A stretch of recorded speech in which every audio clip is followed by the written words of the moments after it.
Comencemos. En la última reunión habíamos quedado en el versículo 12:27. 12:27 nos habíamos terminado en 12:27 de Juan. Tenemos que recordar que bienvenido primero a todos. Tenemos que recordar que estos son los 6 días antes de la crucifixión del Señor. La mitad del Evangelio de Juan está en este periodo, en el periodo de la previo a la crucifixión y posterior. Y estamos en los 6 días anteriores. Y para darle continuidad voy a partir del 12:20. Del 12:20 voy a comenzar. Entonces voy a empezar la lectura en el 12:20. Entre los que subían a adorar a la fiesta había algunos griegos. Estamos hablando, Jesús está en Jerusalén, está 6 días antes de su crucifixión. Y dice, subían a adorar, porque el lugar de adoración, acuérdense que era en el templo de Jerusalén. En ese tiempo no se podía adorar en cualquier lugar, tenía que ser en el templo de Jerusalén. Por eso le dijo a la mujer samaritana que va a venir el tiempo cuando adoraremos al Padre en espíritu y en verdad, y no va a ser necesario hacerlo en Jerusalén. Habían ido unos griegos a adorar en la fiesta, y estos pues se acercaron a Felipe, que era uno de los discípulos, el de Betsaida de Galilea, y le rogaban diciendo, Señor, deseamos ver a Jesús. Felipe va y lo dice a Andrés. Andrés era otro discípulo, y Andrés y Felipe van y lo dicen a Jesús. Y aquí pareciera que Jesús da una respuesta evasiva, pero él está respondiéndole la pregunta. Jesús le responde, por eso dice Jesús le responde diciendo, ha llegado la hora para que el Hijo del Hombre sea glorificado. En verdad os digo, a menos que el grano de trigo caiga a tierra y muera, quedará él solo, pero si muere, lleva mucho fruto. El que ama su vida la pierde, y el que aborrece su vida en este mundo la guarda para vida eterna. El que me sirva, sígame, y donde yo estoy, allí también estará mi servidor. Si alguno me sirve, el Padre lo honrará. Ahora, ¿cuál es la respuesta para los griegos? Que tenía que ser glorificado el Señor para que ellos lo pudieran ver, porque todavía no había llegado el Evangelio a los gentiles. Entonces ellos no lo podían ver todavía. Era necesario que pasase por la muerte y por la resurrección. Necesario era que fuese glorificado el Señor para que los griegos los griegos pudiesen verlo. Ahora los griegos hablaron con Felipe, y como dijimos la otra vez, Felipe es un nombre griego, así que lo más probable es que Felipe debe haber tenido mucha relación con el pueblo griego, por eso se acercaron a él y querían ver a Jesús. Ahora en el 27, donde seguíamos, sigue el discurso del Señor y dice, ahora está turbada mi alma. ¿Por qué está turbada su alma? Porque él sabe lo que viene la crucifixión luego. ¿Y qué dijera? Padre, sálvame de esta hora, pero por esto vine para esta hora. O sea, el Señor está diciendo, pero si para esto vine a la tierra, para esto vine al mundo. Pero eso no significa que su alma no estuviese turbada y no le causase una controversia, una emoción fuerte. Si buscamos la palabra turbada, tarazó, remover o agitado, alborotado, conmovido, conturbado, inquietado, perturbado, sobrecogido, turbado. Esa es la palabra que Está diciendo, él está turbado, porque recordemos que él vino como un verdadero hombre. Dice, Padre, glorifica tu nombre. Entonces vino una voz del cielo, lo he glorificado y otra vez lo glorificaré. Esta es la tercera vez que habla el Padre desde el cielo. Recordemos que la primera vez fue cuando Jesús se bautizó. Este es mi Hijo amado en cual tengo complacencia. La segunda vez que habla es cuando subieron al monte de la transfiguración. Y ahí dijo, este es mi Hijo amado, a él oíd. Ustedes lo pueden buscar, a lo mejor puede ser más exacto lo que ustedes encuentren. Y esta es la tercera vez que la voz del cielo del Padre da testimonio de él. Y dice, lo he glorificado y otra vez lo glorificaré. Ahora, ¿qué veo yo aquí? Veo, fue glorificado su nombre al resucitar a Lázaro y otra vez lo glorificaré porque le está diciendo, y voy a resucitar ahora a Jesús. La multitud que estaba presente y escuchando decía que había sido un trueno. Recordemos que la voz de Dios es como un trueno. Otros decían, un ángel le ha hablado. Jesús tomó la palabra y dijo,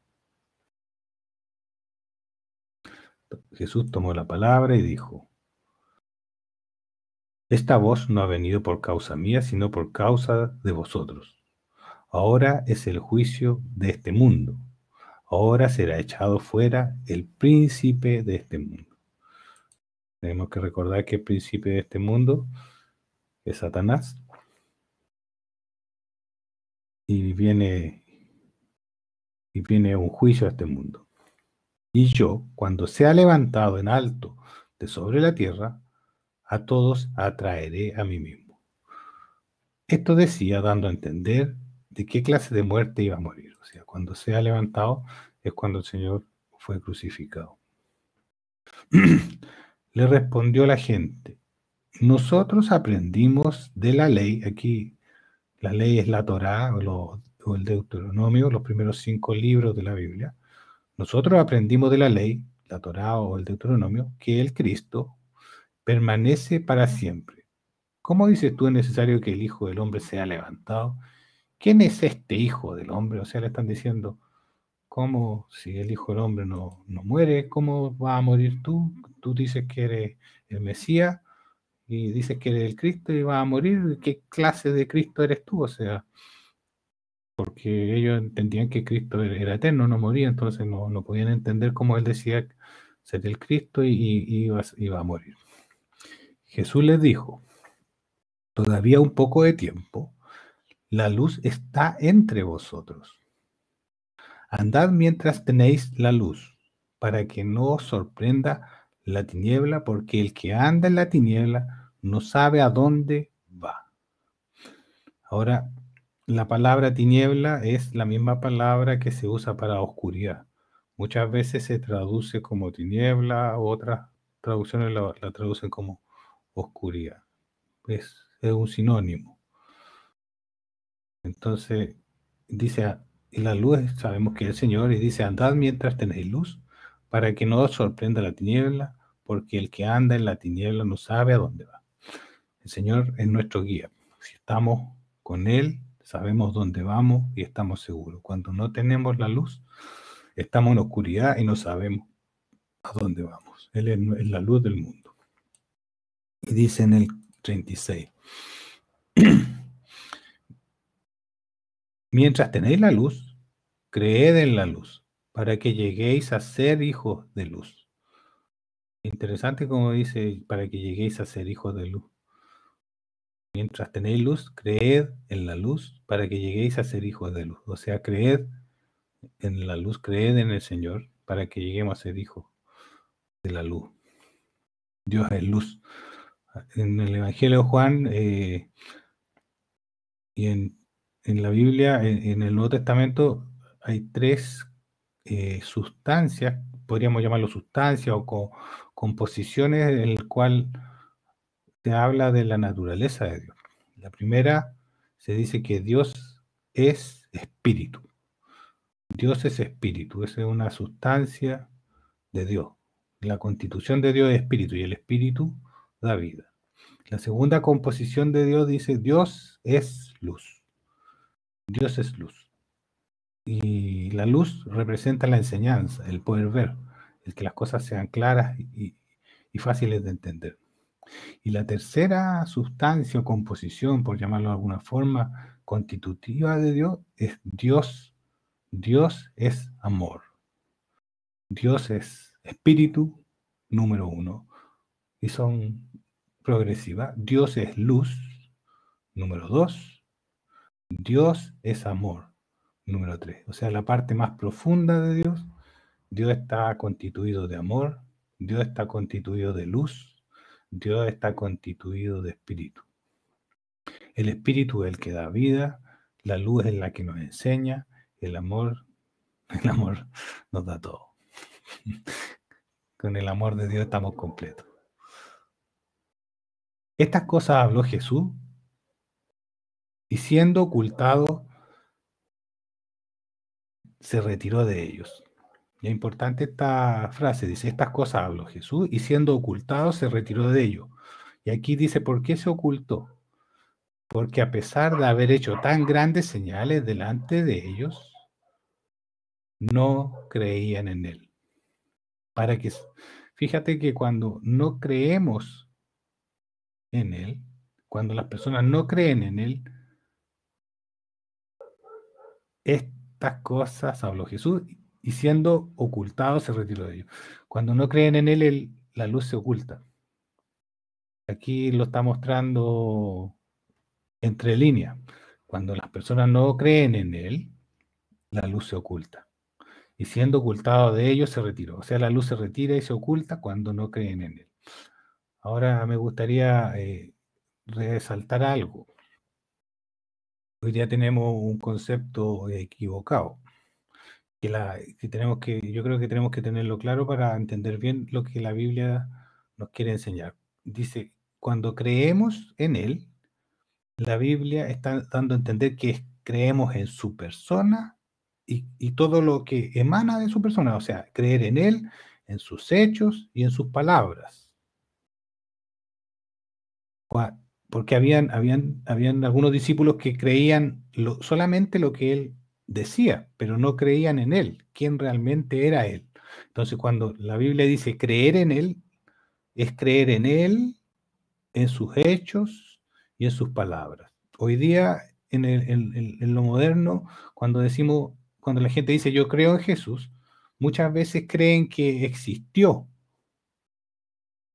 que históricamente existió, que es Jesús, pero no creen como bíblicamente se entiende creer en Él. Creer en Él significa creer en Él, quién es Él y por ende cuáles son sus palabras, creer en sus hechos. O sea, el que cree en Él además cree en sus palabras. Y bíblicamente muchos creían en Él, o sea, creían en sus palabras, pero no creían en Él. O sea, pensaban que era correcto lo que Él decía, pero no creían quién realmente era Él. Entonces, porque a pesar de haber hecho grandes señales delante de ellos, no creían en él, o sea, no creían quién era él y obviamente no creían en sus palabras y en ese momento la luz se oculta. Para que se cumpliera la palabra del profeta Isaías, que dijo, Señor, ¿quién ha creído nuestra noticia? ¿Y a quién fue revelado el brazo del Señor? Eso lo podemos ver en Isaías 53:1. Dice, Señor, ¿quién ha creído nuestra noticia? ¿Y a quién fue revelado el brazo del Señor? Isaías 53:1. Después seguimos, por esto no podían creer porque Isaías dijo otra vez, ha cegado sus ojos y endurecido su corazón, para que no vieran con los ojos y entendieran con el corazón y fueran convertidos, aún así los sanaré. Esto dijo Isaías porque vio su gloria y habló acerca de él. Sin embargo, aún de los principales voy a leerlo y después lo explico rápido. Dice, sin embargo, aún de los principales, muchos creyeron en él, pero por causa de los fariseos no lo confesaban para no ser expulsados de la sinagoga. Ahora está diciendo aquí, sin embargo, o sea, habíamos visto que que no habían creído en él. Aquí está diciendo que habían de los principales. ¿Quiénes son los principales? Las personas con un rol más protagónico, dirigentes, ya sea religiosos, políticos, económicos. En este caso, principales, está hablando un poco de la clase dirigente, gobernante, religiosa de Jerusalén. Sin embargo, aún de los principales, muchos creyeron en él, o sea, muchos principales creyeron en Jesús, pero por causa de los fariseos, que era la secta religiosa dominante, no lo confesaban para no ser expulsados de la sinagoga. Fíjate que preferían, porque amaban la gloria de los hombres más que la gloria de Dios. O sea, muchos creyeron en él, pero en secreto, no se pronunciaban, lo guardaban, lo tenían adentro de su corazón, pero no era manifiesto. ¿Pero por qué? Porque amaban más la gloria de los hombres que la gloria de Dios. ¿Qué significa eso? Que preferían ser reconocidos por los hombres que ser reconocidos por Dios. Preferían ser aplaudidos por los hombres que ser aplaudidos por Dios. Preferían ser felicitados por los hombres que ser felicitados por Dios. No podemos servir al Señor si amamos más la gloria de los hombres que la gloria que viene de Dios. Vamos al 44. Jesús dijo a gran voz, mira, fíjense el detalle. Jesús se había ocultado, ahora está diciendo que los principales, o sea, la clase dirigente, muchos creyeron en él. Fíjate que cuando muchos principales creyeron en él, Jesús de nuevo aparece en escena, aparece la luz nuevamente. Cuando creemos en él, la luz aparece. Jesús dijo a gran voz. Si eran los principales, es como un paralelo que tú puedes hacer y te das cuenta que los principales lo reconocen como quién era realmente él, y Jesús dijo a gran voz. O sea, cuando creemos en él aparece. Cuando no creemos en él, desaparece. Es precioso. Jesús dijo a gran voz, el que cree en mí no cree en mí, sino en el que me envió. Y el que me ve, ve al que me envió. Ahí está diciendo que el que cree en mí, en el fondo está creyendo en el Padre, porque el Padre lo envió. Y el que lo ve, en el fondo está viendo al Padre. Eso es lo que está explicando el Señor aquí. Después vamos a ver más adelante que Felipe le dice, muéstranos al Padre. Parece que Felipe no estaba muy atento, porque dice que el que lo ve a él, ve al que lo envió.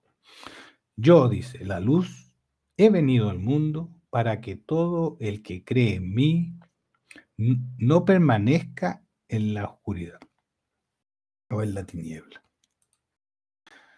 Fíjate que cuando tú crees en Él, cuando creemos en Él, en la medida que más vamos creyendo y lo más lo vamos conociendo, esto también es progresivo, más luz hay en nuestra vida. Mientras más lo conocemos, más le creemos, más luz hay en nuestra vida. Si alguno oye mis palabras y no las guarda, eso dice Jesús, yo no lo juzgo porque no vine a juzgar al mundo, sino para salvar al mundo. Recordemos que el Señor hizo este sacrificio no para condenarnos ni para juzgarnos, sino que para salvarnos. Él vino a hacerse hombre por amor, no para condenarnos, sino para salvarnos. Si alguno oye mis palabras y no las guarda, o sea, no las obedece, no las valora, no las pone en su corazón y después con fe las pone por obra, yo no lo juzgo, porque no vine a juzgar al mundo, sino para salvar al mundo. El que me rechaza y no recibe mis palabras, tiene quien lo juzgue. La palabra que hablé, ella lo juzgará en el día postrero. Es decir, en el último día, la misma palabra lo va a juzgar. Podríamos decir que va a ser así. Yo te dije, te dije y no me obedeciste. Va a ser algo así como para explicarlo más didácticamente. La palabra va a decir, las palabras que rechazaste, ellas mismas te van a decir, oye, pero te dije esto, mira, te advertí, te dije, y todo esto pasó y ahora ya no tienes salvación. Porque en el 49 dice, porque yo no he hablado por mí mismo. El Señor no habló por su propia voluntad, sino que habló lo que le mandaba al Padre, sino que el Padre que me envió, Él me ha dado mandamiento de lo que diga y lo que hable. O sea, el mensaje no era un invento de Él, sino que era un mensaje de Dios. Por eso es Jesucristo es la palabra de Dios. Eso cuando partimos del Evangelio Juan dijimos que la palabra de Dios se hizo carne en Jesús de Nazaret. Y sé que su mandamiento es vida eterna. Por tanto, lo que yo hablo, tal como el Padre me ha dicho, así hablo. Ahí está diciendo que Él no habla por su propia voluntad, sino que lo que el Padre le dice. Vamos al capítulo 13. Vamos a pasar al capítulo 13. Antes de la fiesta de la Pascua, sabiendo Jesús que su hora había llegado para que pasara de este mundo al Padre, habiendo amado a los suyos que estaban en el mundo, los amó hasta el fin. O sea, los amó hasta el extremo de entregar su vida. El Señor nos amó hasta entregar su vida por nosotros. O sea, por eso dice, los amó hasta el fin, hasta las últimas consecuencias. Porque ya no podía hacer más, hasta el fin, hasta lo máximo. Y durante la cena, recordemos, ya ahora estamos en la última cena, pasamos a la última cena, y durante la cena, cuando el diablo ya había puesto en el corazón de Judas, de Simón Iscariote, ahí dice de Simón Iscariote, y quiere decir de hijo de Simón Iscariote, que lo traicionara. Recordemos que en ese tiempo, cuando se refería a una persona, se hablaba de quién era el padre, ese era como el apellido. Entonces, por eso Judas era de Simón Iscariote. Judas Iscariote lo conocemos vulgarmente. Y le había puesto en el corazón que lo traicionara, sabiendo que el padre le había puesto, durante la cena, cuando el diablo ya había puesto en el corazón de Judas, de Simón Iscariote, que lo traicionara, Jesús, aquí dice, eso lo pongo yo, Jesús, sabiendo que el Padre le había puesto todas las cosas en las manos y que había salido de Dios y a Dios volvía. Está en la última cena, están los 12, está Judas. Y fíjense que Jesús sabía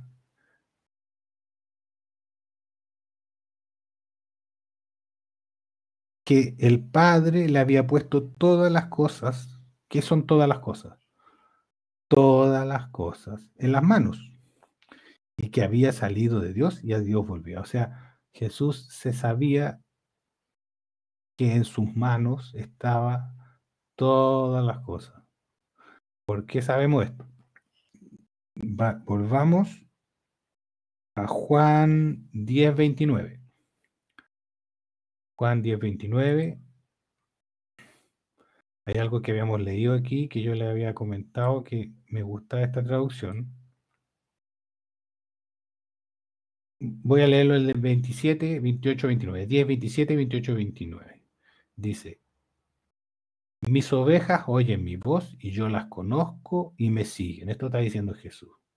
Y yo les doy vida eterna y no perecerán jamás. Y aquí dice Jesús, y nadie las arrebatará de mi mano. O sea, de la mano del Señor no nos saca nadie. Ahora, ¿cuál es la seguridad? El 29 muchas veces yo creo que está mal traducido y esta traducción me gusta, por eso se la voy a leer y tiene relación con lo que estábamos leyendo. Lo que mi Padre me ha dado es mayor que todas las cosas y nadie puede arrebatarlo de la mano del Padre. O sea, lo que el Padre le dio al Señor es mayor que todas las cosas. Y nadie puede arrebatarlo de la mano del Padre. O sea, nosotros estamos en las manos de Jesús y todas las cosas están en las manos del Señor y asegurándoselas al Señor. O sea, el Señor está mostrando la grandeza del Señor, la soberanía del Señor, la soberanía de Jesús, la deidad, lo eterno, el alfa, el omega, el principio y el fin, el primero y el último. Eso está mostrando lo tremendo que es el Señor. Y entonces ahora cobra sentido. Acá dice, sabiendo que el Padre le había puesto todas las cosas en las manos y que había salido de Dios y a Dios volvía. O sea, Jesús tenía el conocimiento, el entendimiento, la certeza, porque era fe y convicción de que todas las cosas habían sido puestas en sus manos por las manos del Padre. Y nosotros estamos en las manos del Señor. Entonces, teniendo teniendo en mente esa naturaleza que Él conoce de sí mismo, la grandeza del que es el alfa, el omega, el principio, el fin, el primero y el último, entendiendo eso, se levanta de la cena, se quita el manto y tomando una toalla, se la ciñó. Luego echa agua en el lebrillo y comenzó a lavar los pies de los discípulos y a secarlos con la toalla con que estaba ceñido. Fíjate, él teniendo la certeza, la convicción, porque eso es la fe, es certeza y convicción, la fe es certeza y convicción, de quién era él, a dónde iba y de que Dios le había dado todas las cosas y las tenía por segura, él se humilla a ese extremo. Se humilla a hacer un trabajo de siervo, a hacer un trabajo de esclavo y le lava los pies a sus discípulos. Llega pues a Simón Pedro y le dice, Señor, ¿tú me lavas los pies? Respondió Jesús y le dijo, si no, tú no entiendes ahora lo que yo hago, pero lo comprenderás después de estas cosas. Le dice Pedro, no me lavarás los pies jamás. Jesús le respondió, si no te lavo, no tienes parte conmigo. Nosotros no tendríamos parte con Él si no practicamos el servirnos unos a otros, el humillarnos unos a otros en servicio.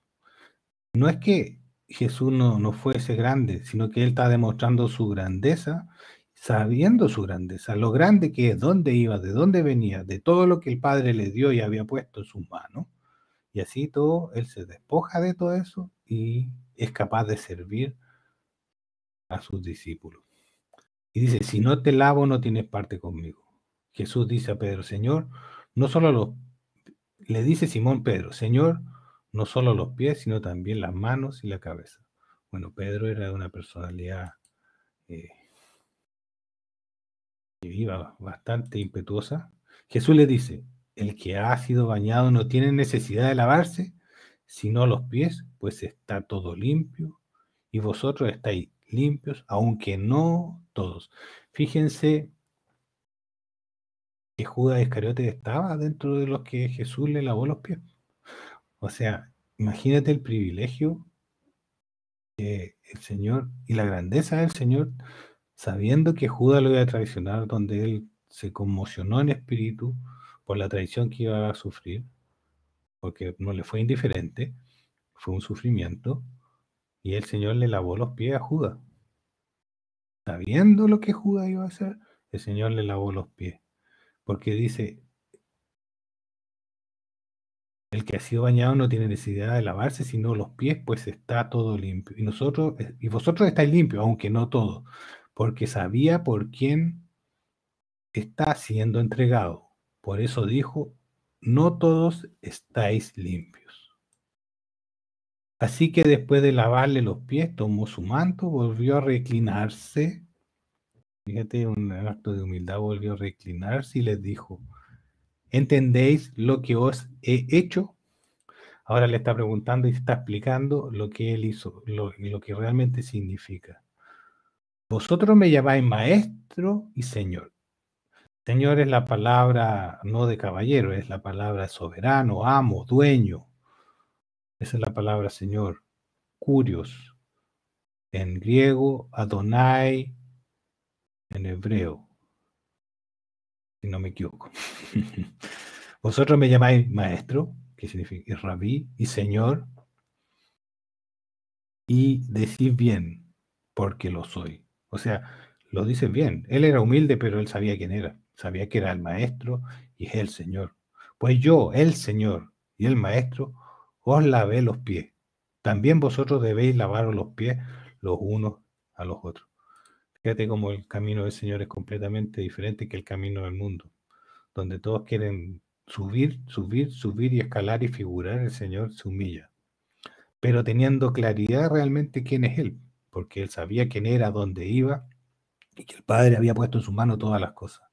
Y así todos, por amor y servicio en humildad, se humilló, incluso le lavó los pies a Judas. Porque ejemplo os di, para que como yo os hice, así también hagáis vosotros. Fíjate qué importante. En verdad os digo, un esclavo no es mayor que su señor, ni un enviado es mayor que el que lo envió. Y dice, si sabéis estas cosas, bienaventurados sois si las practicáis. El Señor nos dice que si practicamos estas cosas, el ejemplo, hoy día ya no se usa eso de lavarse los pies porque estamos en otra cultura, donde usamos zapatos, las calles están pavimentadas, pero en ese tiempo usaban, no sé, una especie de sandalia, me imagino yo, y los pies estaban llenos de polvo y de tierra, eh, en el sentido de humillarse y servir, incluso hasta a las personas que no nos van a hacer bien, como en este caso el Señor le lavó los pies a Judas. Si sabéis esta cosa, bienaventurados sois si las practicáis. El Señor nos está dando un secreto, practicar esto que Él hizo, siendo el soberano y el maestro, Él lo hizo. Y es bueno que lo hagamos, así lo dice Él. No hablo de todos vosotros. Yo sé a quienes me escogí, más para que se cumpla la escritura, el que come de mi pan levantó contra mí su calcañar. Aquí está citando un salmo, que es el Salmo 41:9, y porque todas las cosas que el Señor caminó estaban en las profecías en el Antiguo Testamento. Y si leemos el Salmo 41:9, dice, aún el hombre de mi paz, en quien yo confiaba, el Señor confiaba en él, el que come de mi pan levantó contra mí su calcañar. O sea, eso ya estaba profetizado que iba a ocurrir.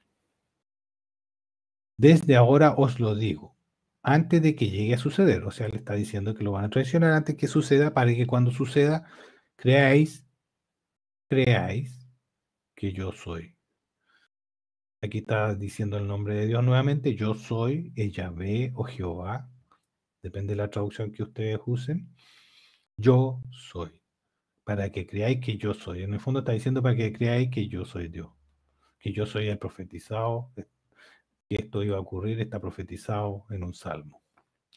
13:20. En verdad os digo, el que recibe al que yo envié, me recibe a mí. Y el que me recibe a mí, recibe al que me envió. Eso es algo,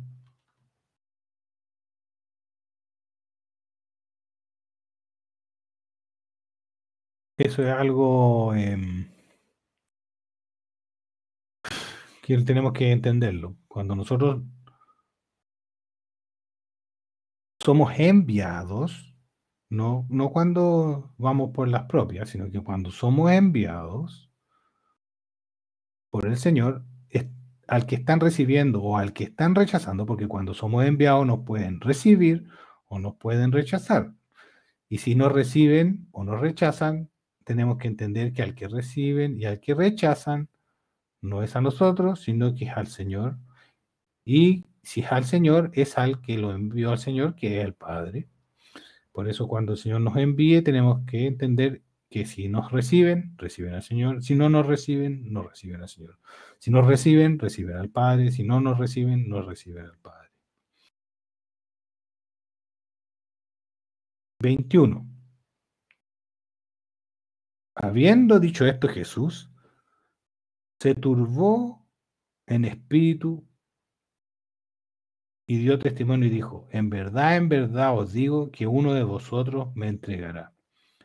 Los discípulos se miraban unos a otros, dudando acerca de quién habla. Uno de sus discípulos, a quien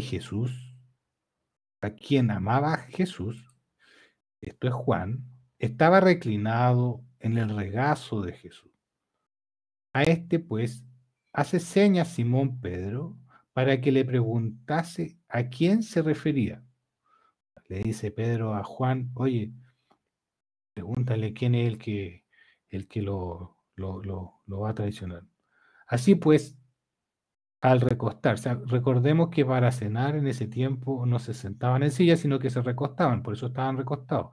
En ese tiempo se reclinaban y comían recostados, no existían, no sé si existían, pero no era la costumbre comer sentado en un comedor, en una silla. Por eso estaban recostados. Así pues, al recostarse él sobre el pecho de Jesús, le dice, Señor, ¿quién es? Jesús responde, es aquel a quien yo mojaré y le daré el bocado. Y mojando el bocado, lo da a Judas y él, el de Simón Iscariote. O sea, le da el bocado a Simón Iscariote. Y ahí mismo, tras el bocado, entró Satanás en él. Entonces Jesús le dice, lo que haces, o sea, lo que estás haciendo, que es traicionarlo, hazlo pronto, hazlo más pronto. Ninguno de los que estaban reclinados entendió con qué propósito le dijo esto. Porque, puesto que Judas tenía la bolsa, o sea, Judas era el tesorero, algunos pensaban que Jesús le dice, compra lo que tenemos necesidad para la fiesta o que diera algo a los pobres. O sea, ellos todavía no entendían que Jesús iba a ser crucificado esa misma noche. O sea, estaban todavía pensando en celebrar la fiesta y que la cosa seguía. Así que, habiendo él tomado el bocado, enseguida salió y era de noche. Interesante que también pone el detalle, y era de noche, como la oscuridad, las tinieblas actúan de noche. Entonces, cuando salió, dice Jesús, ahora fue glorificado el Hijo del Hombre, y Dios fue glorificado en él. Dios lo glorificará en sí mismo, y lo glorificará enseguida. Esto es que lo iba a resucitar. Hijitos, aquí cuando sale Judas, entran a una intimidad mayor, porque no está Judas. Con Judas está enseñando algún tipo de enseñanza, y una de las más importantes, no sé si la más importante, pero es súper importante la de lavarle los pies a los discípulos. Pero aquí está hablándole como más en intimidad, por eso se refiere a ellos hijitos. ¿Viste? Hijito. Antes no le estaba diciendo hijito, pero aquí le está diciendo hijito. Quedaron los 11 discípulos. Judas fue a hacer su trabajo, a venderlo. Le dice, hijito, aún estoy con vosotros un poco. Me buscaréis, pero como dije a los judíos, a donde yo voy, vosotros no podéis venir. También a vosotros lo digo ahora. Recordemos que esto está refiriéndose a Juan 7:34, cuando decía, a donde yo estoy. Y estábamos, ¿se acuerdan que hablamos ahí que Jesús no solamente estaba aquí, sino que en espíritu estaba en otro lugar que era en el cielo? Voy a leer Juan 7:34, dice, me buscaréis y no me hallaréis, y donde yo estoy, vosotros no podéis ir. Y Jesús no entendía, pero Jesús estaba en el Padre. En espíritu Él estaba en el Padre. Nosotros hoy día en espíritu estamos en Cristo. Si seguimos permaneciendo en la fe, estamos en Cristo sentados en lugares celestiales. Esa es la relación espiritual que Jesús está hablando aquí. Ellos no la pueden entender. A nosotros nos cuesta entenderlo hoy día. Y yo creo que a la mayoría de los cristianos les cuesta entenderlo. La mayoría no lo entiende ni lo sabe. Pero tenemos que entender las cosas como el Señor las enseñó y como el Señor quiere que las entendamos. Dice, me buscaréis y no me hallaréis porque a donde yo estoy, vosotros no podéis ir. ¿Por dónde estaba él? Estaba con el Padre. Y aquí le dice, hijito, aún estoy con vosotros un poco, me buscaréis, pero como dije a los judíos, a donde yo voy, vosotros no podéis venir, también a vosotros lo digo ahora. Y el 34 se establece un nuevo mandamiento. El primer mandamiento del Señor es que creamos en Él, que permanezcamos en Él.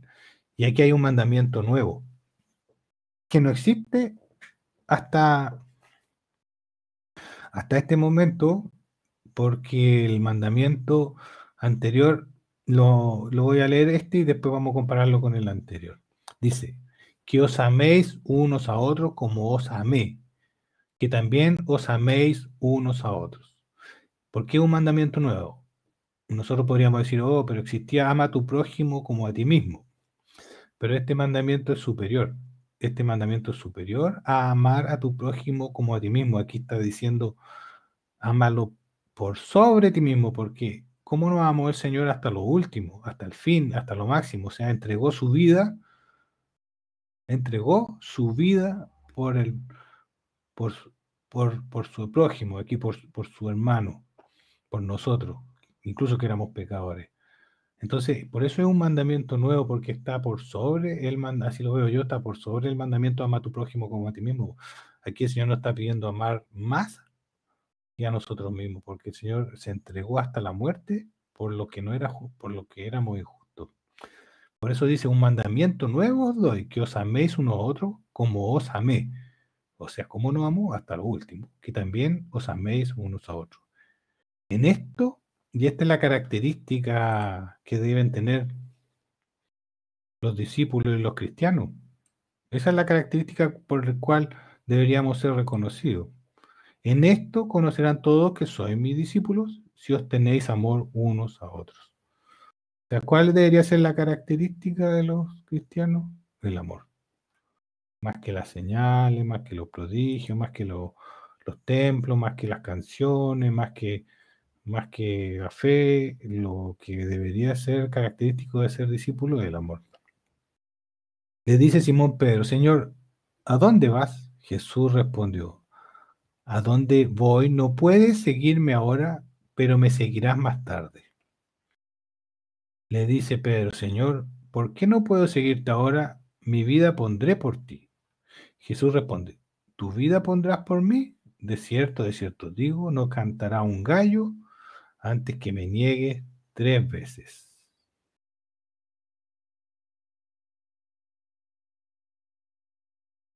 Terminamos capítulo 13. ¿Hay alguna pregunta? Ahora pueden poner en el chat. Voy a seguir con el 14. Espero hoy día avanzar en el 14 porque quiero dejar el 15 para la próxima reunión. Pues creo que el 15 es un capítulo bien especial y muy importante y quiero tomarlo completo en la próxima reunión. Así que vamos a ver el 14, ¿cuántos versículos tiene? Son 31. Yo creo que podemos alcanzar. 14:1. Acuérdense que aquí está hablando Jesús y no está Judas Iscariote porque Judas partió a venderlo y está hablando en una intimidad con sus 11 discípulos. Dice, no se turbe vuestro corazón. Creed en Dios, creed también en mí. Recordar que creer en Dios no significa Rodri, creer. Sí, aló, hola, hola, sabes que yo hola, tengo una pregunta. dime. Mira, desde el principio empezamos hablando que el Señor es la luz y que Sí, cuando estamos o no creemos en Él, tenemos luz. Y si sí, dejamos de creer hay oscuridad. así ¿Qué es. pasa si nosotros hemos amado siempre al Señor y hay momentos que hay incredulidad? Pero el Señor dice que Él nos conoce desde el vientre de nuestra madre y conoce lo que vamos a hacer hasta el final. Igual dejamos, igual hay oscuridad, Él se aleja de nosotros. Él nos, Eh, acaso no sabe que vamos a pasar por tal vez por esas incredulidades o dudas o no sé, pero el amor a lo mejor siempre está. Yo no sé, tengo esa duda. mira, el Señor no nos deja de amar porque no le creamos. Cuando, Uh-huh. cuando no le creemos, eh, lo que, lo que produce es que no nos puede ayudar. no nos puede ayudar. ¿Por qué? Porque dice, somos guardados, Pedro dice, somos guardados por medio de la fe. Entonces, cuando el Señor nos enseña algo y nosotros no le creemos, estamos rechazando la luz, la enseñanza, la advertencia o la exhortación, lo que el Señor nos dice. Eso no significa que el Señor nos deja de amar, pero nosotros decimos, al no creer, apagamos esa luz en nosotros. Y a veces el Señor nos deja que actuemos y que lo pasemos mal y que nos caigamos hasta que reconocemos que en realidad nos equivocamos, nos arrepentimos y le creemos y nuevamente ese aspecto de nuestra vida empieza a ser luminoso nuevamente. No es que dejemos de ser creyentes, pero hay ciertas cosas que no las creemos porque nos parecen increíbles, entre comillas, o también porque las ignoramos o porque pensamos que no nos conviene. Entonces, cada vez que no le creemos algo, porque es una batalla, es un crecimiento de la fe, y no es que creamos todo el primer día que recibimos Señor, sino que vamos creciendo en la fe. Cada día, como vamos creciendo en la fe, vamos creyéndole más y cada día hay más luz en nuestra vida. Por eso en una parte dice que la vida del justo es como la luz de la aurora, que parte desde la oscuridad hasta que el día es completo, hasta que el día es como a mediodía. Entonces, si hay momentos en que podemos dudar, sí, pero no nos favorece la incredulidad. Lo importante es que le creamos a Él, porque hay veces que nos enseñan cosas que nos enseñan en el nombre del Señor muchas cosas que a veces no son lo que el Señor enseña. Lo importante es que verifiquemos que las cosas que realmente creemos procedan de Él y que son las cosas que el Espíritu Santo nos quiere enseñar y guiar. Por eso también dice, guárdate de los falsos maestros que se disfrazan. Pero ¿y cómo se reconocen? Por su fruto. Pero no es que si dejamos de creer algo, Dios nos deje de amar. O sea, a Dios no le gusta. ¿Por qué? Por nuestro bien, porque Él nos guarda por medio de la fe. Es como un ejemplo un poco burdo que les voy a dar, pero el Señor me lo mostró en un sueño una vez, me mostraba que es como una maleta. Si la maleta no tiene mango, es difícil agarrarla. Cuando nosotros no tenemos fe y no le creemos, es difícil que Dios nos pueda agarrar y ayudar. La forma en que nos conectamos con Dios es por medio de la fe. La forma en que Dios actúa en nuestra vida es por medio de la fe. Y eso es lo que es el primer mandamiento, estar conectado por medio de la fe. Entonces, sin fe es imposible agradar a Dios, dice. Por eso siempre tenemos que creerle, pero tenemos que creer lo que Él dice, no lo que nos enseñan a veces con buenas intenciones, pero pueden estar equivocados. Tenemos que verificar y preguntarle al Señor en oración, que el Espíritu Santo nos guíe y verificando con la Escritura las cosas si son tal cual nos están enseñando. Pero por eso vamos creciendo en la fe. Esto es un camino de crecimiento en la fe. Y así como de repente hay poquita luz hasta que el día es pleno, al mediodía es mucha luz, es cuando ya estamos completamente creyendo todo lo que el Señor es y nos dice. Voy a seguir. Dice, no se turbe vuestro corazón. Gracias. Ya, no se turbe vuestro corazón. Creed en Dios, creed también en mí. O sea, creer en Dios significa creer que en Dios y creerle y creer en Él. No solamente creer que existe. En la casa, y aquí esto es importante, dice, en la casa de mi padre hay muchas moradas. Y si no, os lo hubiera dicho, y si no, os lo hubiera dicho que voy a preparar lugar para vosotros. O sea, aquí está enseñando algo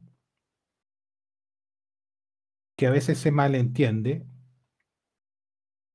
Y antes de explicarlo, voy a leer en el mismo capítulo Juan 14, 18. El Señor dice, no os dejaré huérfanos, vengo a vosotros. Yo pregunto, ¿hoy día estamos huérfanos? No, porque Él nos hizo hijos. No estamos huérfanos, ¿cierto? Hoy no estamos huérfanos. ¿Por qué? Porque Él vino a nosotros. Él ya vino a nosotros, en nuestro corazón, y habita por medio de su espíritu en nosotros. No estamos huérfanos. ¿Se dan cuenta que no estamos huérfanos? Y ahora, entendiendo que no estamos huérfanos, ahora vamos a leer el 14:2 nuevamente. Dice, en la casa de mi padre hay muchas moradas, y si no, os lo hubiera dicho, y que voy a preparar lugar para vosotros.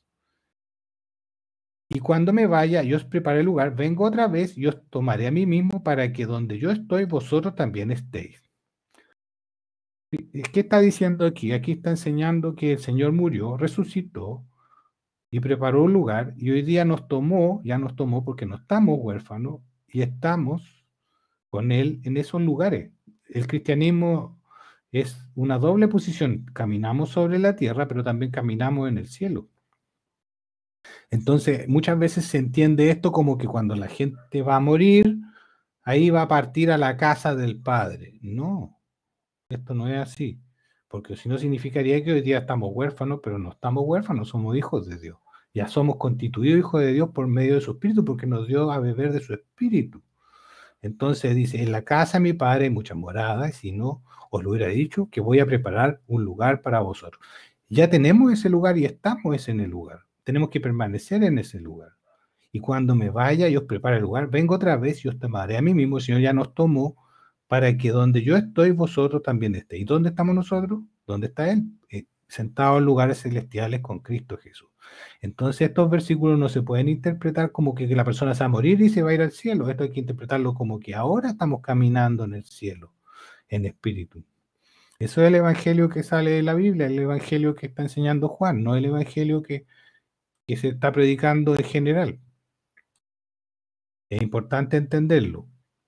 Y ahora le dice, y sabéis el camino donde voy. Nosotros sabemos que Jesús es el camino, ¿cierto? Entonces, Él es el camino para llegar al Padre. Y si queremos tener presencia al Padre, es a través de Él. Y la presencia al Padre la podemos tener ahora. Porque el velo entre el lugar santo y el lugar santísimo ya se rasgó. Entonces le dice Tomás, Señor, no sabemos dónde va. ¿Cómo podemos saber el camino? Y Jesús le dice, yo soy el camino, yo soy la verdad y la vida. Y nadie viene al Padre sino por mí. Esta es una de las frases más conocidas de la Biblia y una de las frases más importantes del Señor. Dice, yo soy el camino, yo soy el método, yo soy la forma, yo soy la religión, yo soy la forma, el rito, yo soy, dice, yo soy, está diciendo el nombre de Dios, yo soy el camino y la verdad y la realidad, que la palabra verdad y realidad son sinónimos, y la realidad y la vida. Y dice, nadie va al Padre, no, dice, nadie viene al Padre, sino por mí. A través del Señor se va al Padre. Si me habéis conocido, como habíamos hablado antes, también llegaréis a conocer a mi Padre, y desde ahora lo conocéis y lo habéis visto. O sea, el que ve al Hijo, ve al Padre. Le dice Felipe, Señor, muéstranos al Padre y nos basta. O sea, Felipe, Jesús le dice, tanto tiempo estoy con vosotros y no me has conocido, Felipe. El que me ha visto al Padre. ¿Cómo dices tú, muéstranos al Padre? No, fíjense cómo Felipe, los griegos querían que Felipe le mostrara a Jesús. Ahora, Felipe quiere conocer al Padre, y es un paralelo también, y no lo ve. Así como los griegos no veían a Jesús, porque no era el tiempo, todavía Felipe no ve al Padre, porque no le es revelada esta verdad. Ahora nosotros podemos ver a Jesús, y a través de Jesús hoy día podemos ver al Padre. En 14:10. ¿No crees que yo estoy en el Padre y el Padre en mí? Hoy día nosotros podemos decir esto mismo nosotros. ¿No crees que hoy día nosotros estamos en Cristo y Cristo en nosotros? Las palabras que yo digo no las hablo por mi cuenta, sino que el Padre que mora en mí hace sus obras.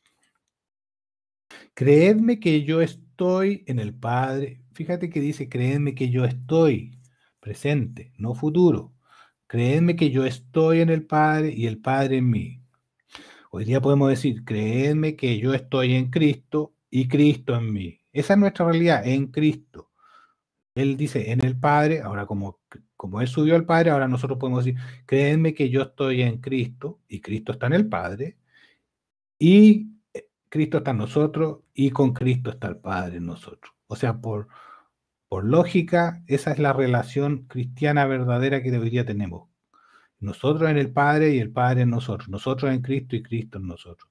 Y si no, creed a causa de las mismas obras. De cierto os digo, el que cree en mí, las obras que yo hago, también él las hará, y mayores que éstas hará, porque yo voy al Padre. O sea, el Señor nos prometió que íbamos a hacer mayores obras, porque Él va al Padre, pero tenemos que hacerlas en Él, unido a Él, en la voluntad de Él. Y todo lo que pidáis en mi nombre, ¿por qué dice todo lo que pidáis? Porque cuando estamos en Él, permaneciendo en Él, no vamos a pedir según nuestros caprichos, sino que conforme a su voluntad. Y todo lo que pidáis en mi nombre, os haré, eso haré para que el Padre sea glorificado en el Hijo. Si algo me pedís en mi nombre, yo lo haré. Esto no es según el capricho carnal de cada persona, porque está hablando de permanecer, de una unión, está hablándole a los íntimos, a los 11 discípulos, ya no está Judas Iscariote, está hablándole a sus discípulos en la intimidad, en la cena, antes de ser crucificado. Hay que ver el contexto cuando está hablando, o sea, no pudo haber dicho todo esto cuando estaba Judas, porque Judas lo hubiera pedido, quizás qué barbaridad. Si me amáis, guardaréis mis mandamientos. Si me amáis, guardaréis mis mandamientos. Y yo rogaré al Padre y os dará otro Parácletos. Aquí dice Parácleto, otras traducciones dicen consolador o abogado, para que esté con vosotros para siempre. Y dice, por ejemplo, en esta traducción, consolador, la Biblia de Jerusalén dice Paráclito, consolador, intercesor.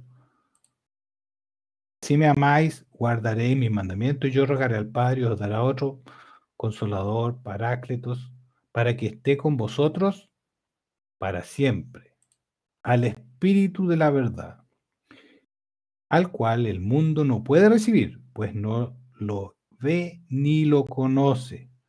Vosotros lo conocéis porque está con vosotros y estará en vosotros. Aquí está enseñándonos la diferencia entre el antiguo pacto y el nuevo pacto. El Espíritu Santo en el antiguo pacto, en el Antiguo Testamento, antes de que Jesús fuera glorificado y enviara su Espíritu, estaba con ellos, con vosotros. Y ustedes lo ven, porque está con vosotros, y en el nuevo pacto estará en vosotros. Esa es la diferencia. El Espíritu Santo siempre estuvo en la tierra, pero estaba con las personas. Y ahora el Espíritu Santo estará en las personas que lo reciban. Y aquí dice, no os dejaré huérfanos, vengo a vosotros. No estamos huérfanos porque el Señor ya vino y habita en nosotros por medio de su Espíritu.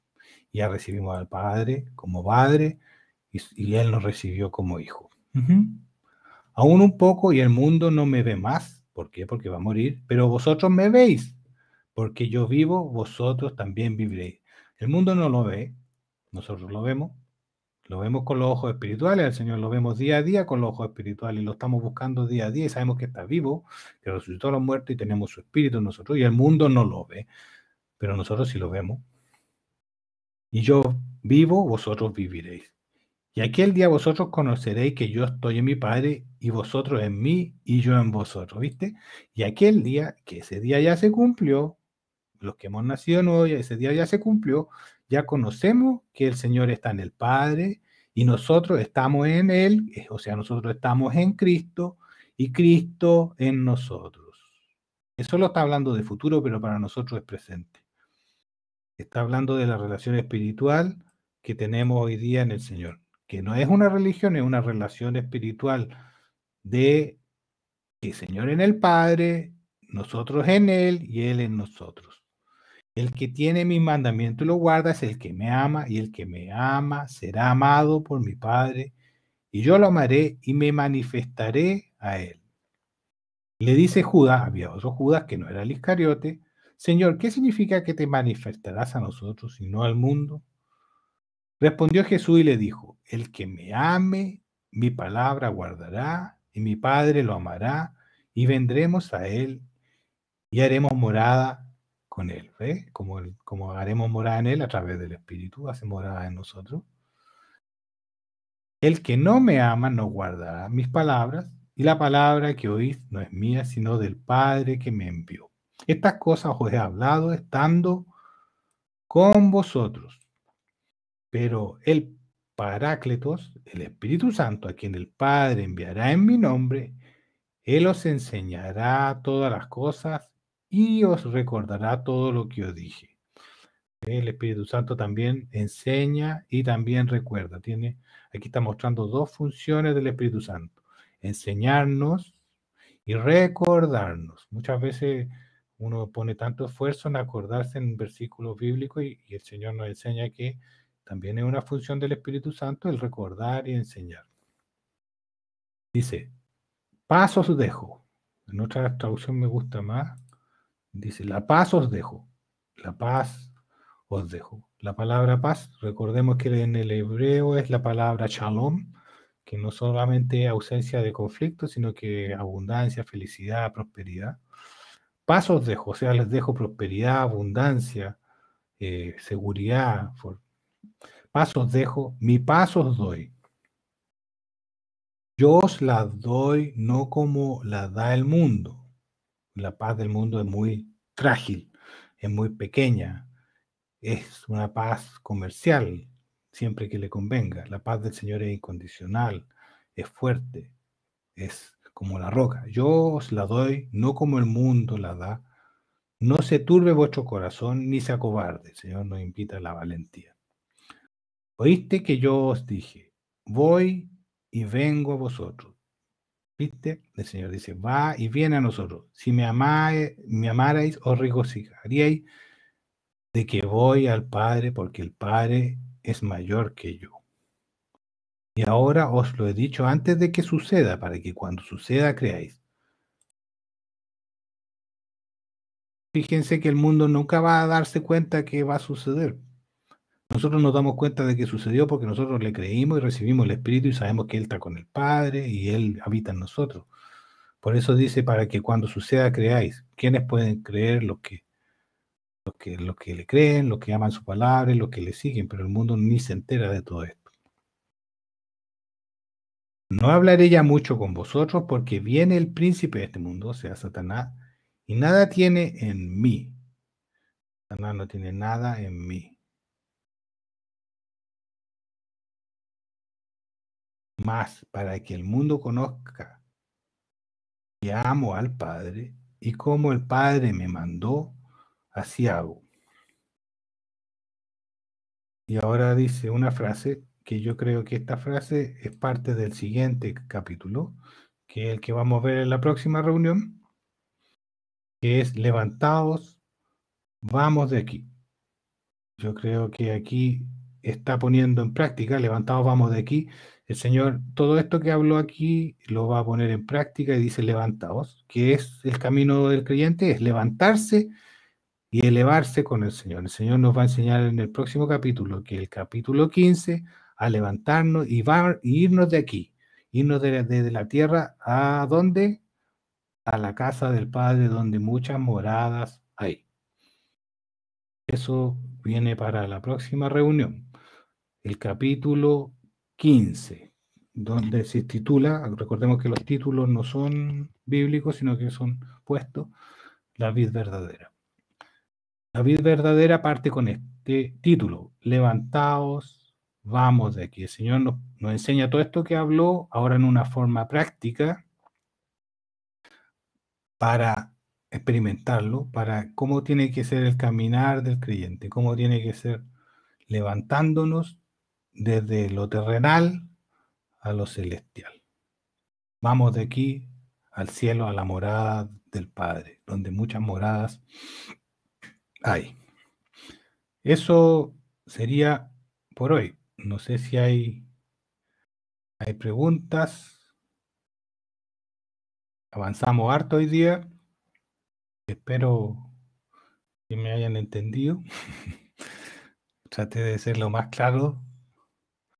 Traté de ser lo más claro posible. Ahora, lo que yo entiendo de esto, con la profundidad que tiene, yo creo que muy poquito. Esto es algo que nunca uno termina de ver la profundidad de las cosas de Dios. Por eso la Escritura es un libro vivo, con el Espíritu Santo el que le da vida y nos va enseñando día a día.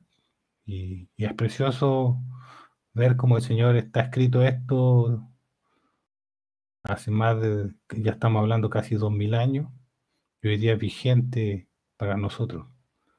Es algo celestial, divino, espiritual.